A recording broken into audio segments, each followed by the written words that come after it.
Gehrig Normand has been turning some heads at Moneyball, and I want to give some credit. I think it was Paul Conendike. I don't know if I'm saying that right or not, but he is the associate editor of Spartan Mag for On3, covers Michigan State sports. He put a new article out on On3. You can go read it.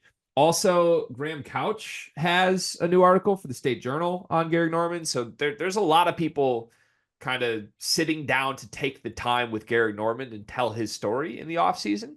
And I think it's because he looks really good at Moneyball. Like, again, I probably shouldn't comment. I haven't seen it for myself, but I hear he's playing great at Moneyball, and that's enough to make me interested and want to talk about it. Sorry.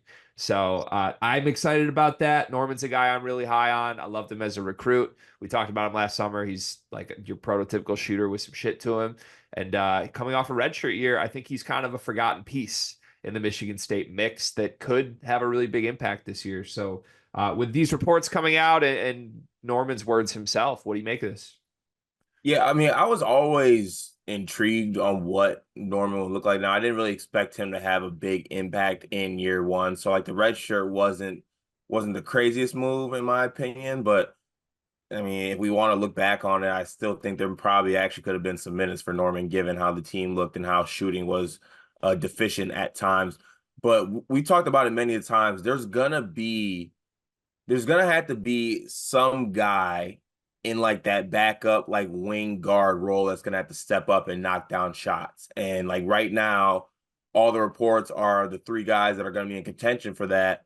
Well, one, Holloman's already a guy that's locked into the rotation, but the other three guys that are probably gonna have to get some minutes at that wing spot are Kurtang, Gehrig Normand, and then Jace Richardson as well, I think has been in that fold. And one of those guys is going to be someone who emerges, I think, and kind of controls those rotation minutes on the wing.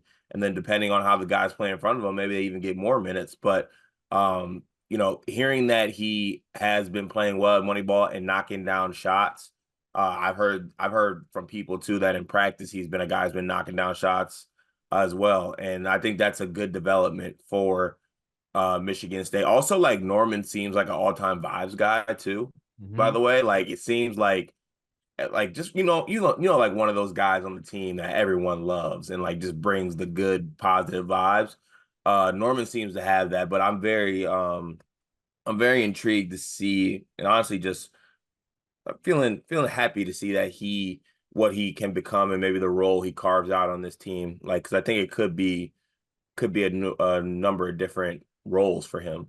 Yeah, I think it could be bigger than people expect. The forgotten thing for me, well, two forgotten things. One, his name's Gehrig. That matters. Second, he's tall, right? Like he's a shooter with size, and I think you go up and down the wings on this team. There aren't guys that are both shooters and have size. Like Kurtang is pretty small. And I know there's been talk about, like, ooh, could Kurtang play some three? He'd be really small if he's playing the It'd be three. it'd be small. It'd be small ball. If Kurtang was the three because that'd Yeah. be that would like bump Fiddler to the four, Book to the five type situation. And I really like Kurtang, but I think that's almost too small. Like I think he should be playing like the two, backup 2 minutes.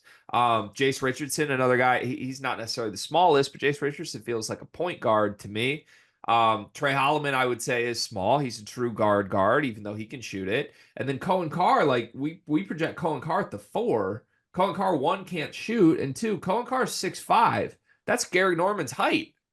So, like, obviously, Cohen Carr's a little more built, but like, there's a world here where Gehrig Normand is like the guy on the wing with size that can shoot, and Frankie Fiddler also has that. But I think it opens up some tantalizing possibilities for Michigan State if you consider having Fiddler and Normand on the floor together with Akins. We've talked about surround Jeremy Fears with shooting. Okay, like pick three of Holloman, Akins, Fiddler, Normand. You've got shooting.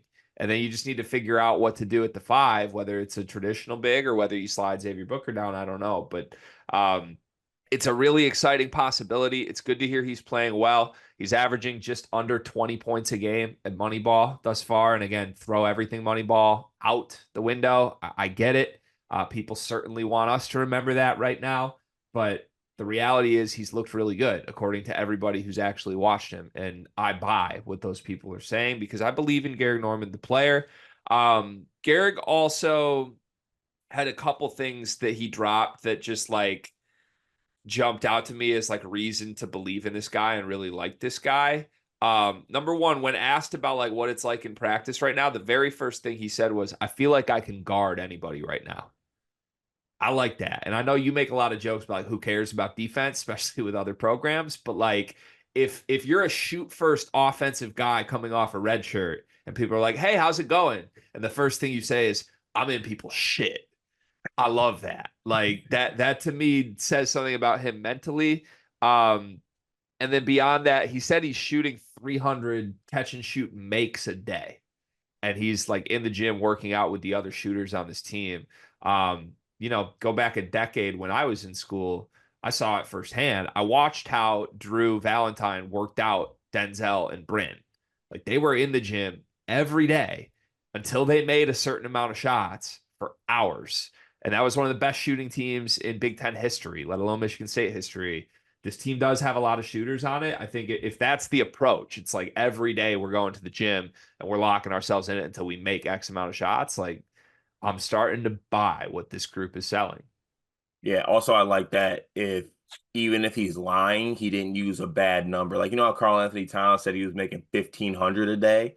300 is a lot more believable. I'm making that's a stupid joke. I know that Norman's not lying about that, but I mean, it is good to see.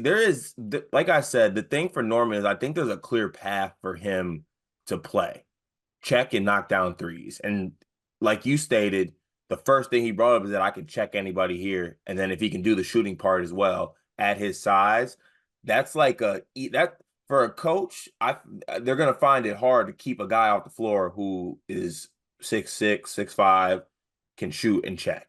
Yep. There's gonna be a place for you.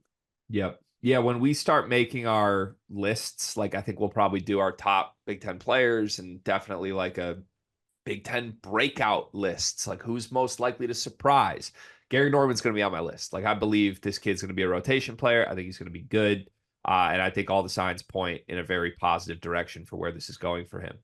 I would like to encourage my haters to now leave the video. I would like to encourage you to close out. We're not gonna clip the video, but at this point, if you are a Greg hater, I highly suggest maybe checking out some other videos on the channel. I don't Yes. know if you have other plans.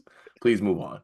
Honestly, credit to me for doing such a good job with positivity in the front end of this. I was waiting for it. I'm like, so when are we?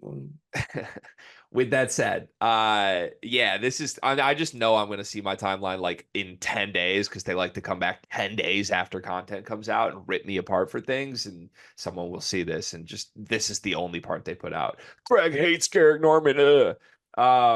Here's one thing he said that caught my attention in a roll my eyes way. This is a quote from Gehrig Normand.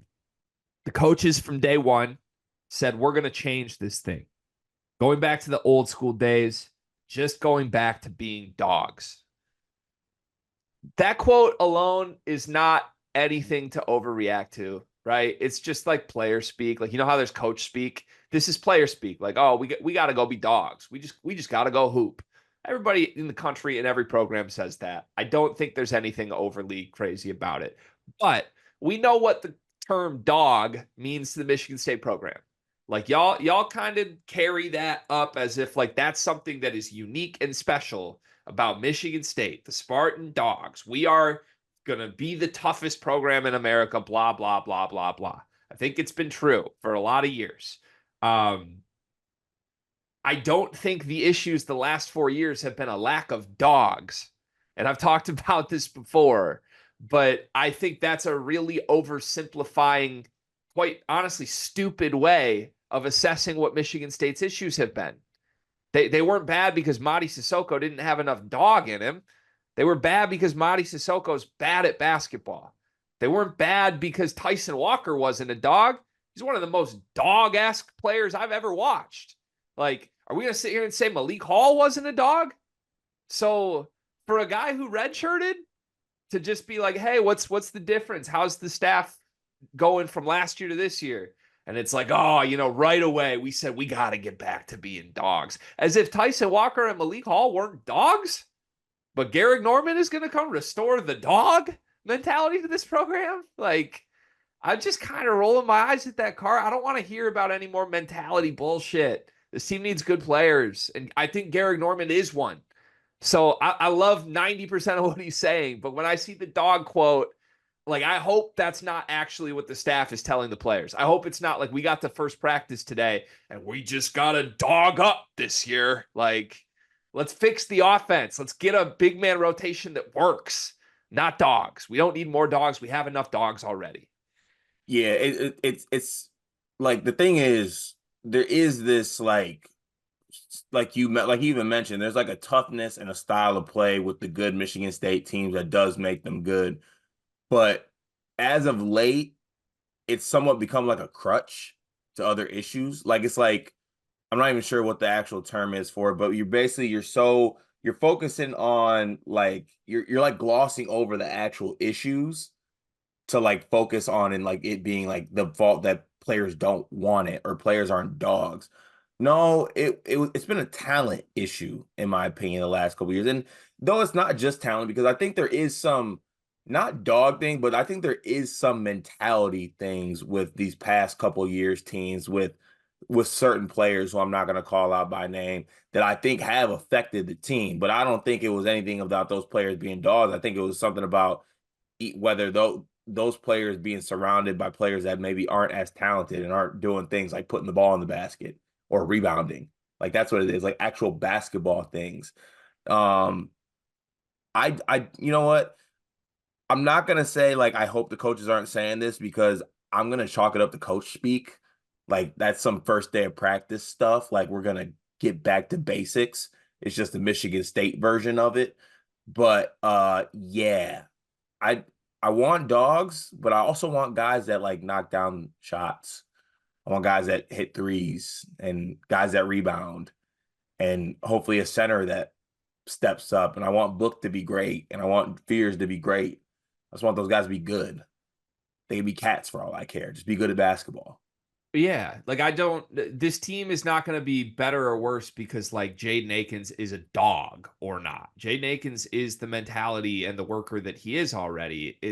Can he be like a first team All Big Ten caliber player? That's same with Frankie Fiddler. Say like find the guy. Cassius Winston was a dog because he was a great basketball player. Like you can go through all these lists of other role players around guys like that. Like the best Michigan State teams have had one of the best players in the country at the focal point. Michigan State hasn't had that in years. And the one who has been the best player has been Tyson Walker. He is one of the most dog-esque players I've ever seen. So for him to be leaving and everyone be like, we just got to get back to being dogs now.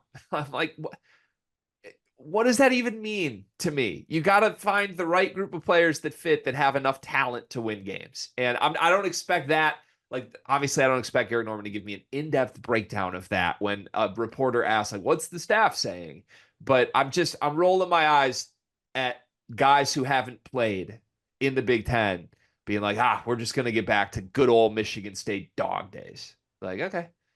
All right. And this might just be a little bit saying it without saying it. Saying the one guy's gone. Yeah. My issue with that, man, is 3 years ago, y'all tried to sell me that he was one of the big dog guys. So like he became not a dog because he wasn't good enough. Well, actually, I don't even think that. It's like I think that dog came from an unsanctioned kennel, and we thought it was fine, and we thought it had its shots, and then all of a sudden we got it, and like all these issues came up with the dog, fleas, didn't get his heartworm shot. And then also we had the dog in a very, very small cage because that small cage is our center rotation. So the dog is frustrated. The dog is sick. That sickly dog affects the family, right? The family's in hell because that dog is sick. We get one smaller dog. He's having a good time, but he's also affected by the small dog in the cage. What the hell am I saying? Yeah, you lost me on the 17th dog in that monologue, but you were really cooking for a minute. The only thing I would just caution from the outside looking in, of course, with the dog conversation, uh, so many dogs, so many great dogs, so many dogs that were unsanctioned and undomesticated. Ooh, tough. If we're nitpicking in hindsight retroactively, the dogs that didn't work out, wouldn't there be a couple guys on this team that may have some issues on paper as dogs?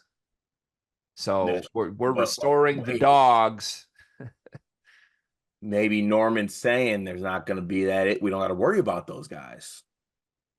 Like they're okay, yeah. If that's the sell, if Gehrig Normand's trying to unveil that, like some of the But guys now with dog questions I aren't also dogs. need the next quote to be this straight up.